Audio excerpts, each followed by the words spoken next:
aircraft in the World War II era. What we had at the beginning of the war, piloted by Chuck Hamilton of South Bend, Indiana. I believe this is a base plan. So again, another aircraft from plans where you source your own materials. Once Chuck lands, in 5 minutes we'll have a pilot meeting. Chuck will be the last one up here this morning before our meeting.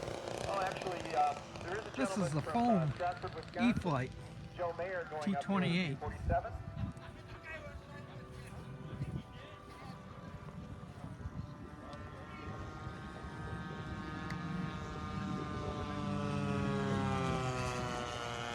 There's a nice landing there by John Howe from St. Charles, Illinois with his Sopwith Camel.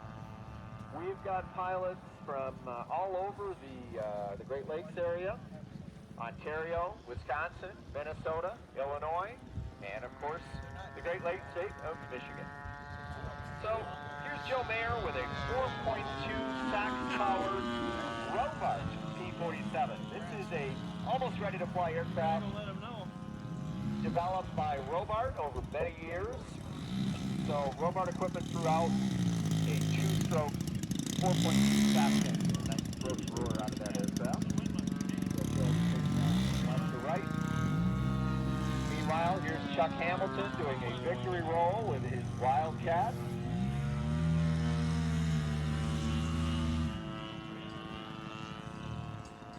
And I'll be quiet while these two gentlemen fly so you can hear the different engines.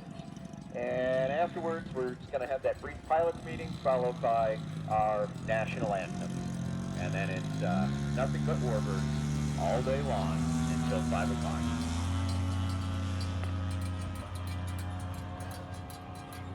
Morning.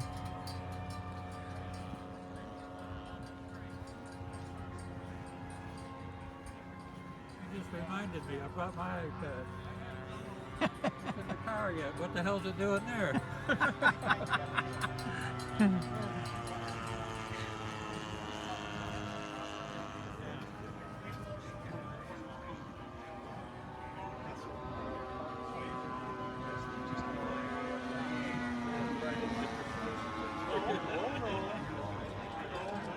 The famous Jack.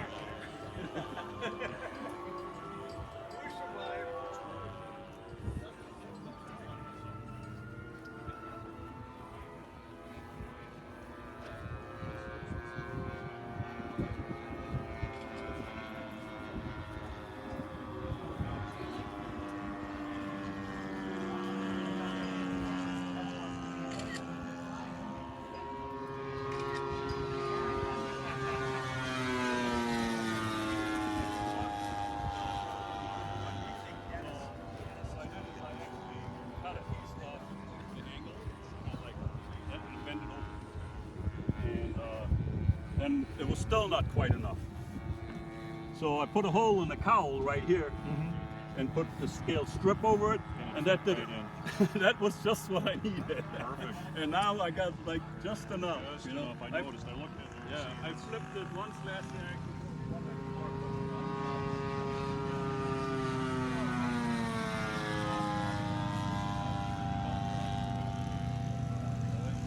The year I was there, they did away with making it look all that pretty. Put the actual proper blade props on it. And it had a lot better performance.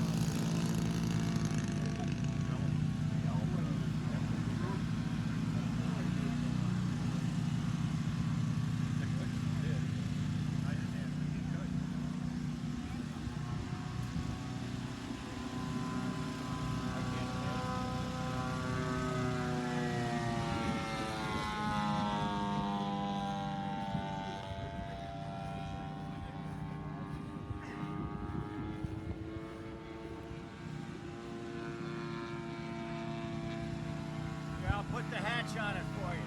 All right. I'll come right back.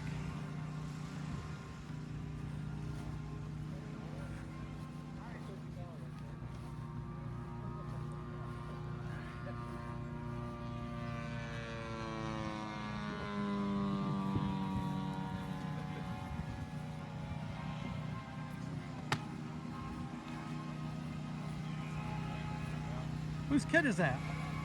top flight. Oh, okay.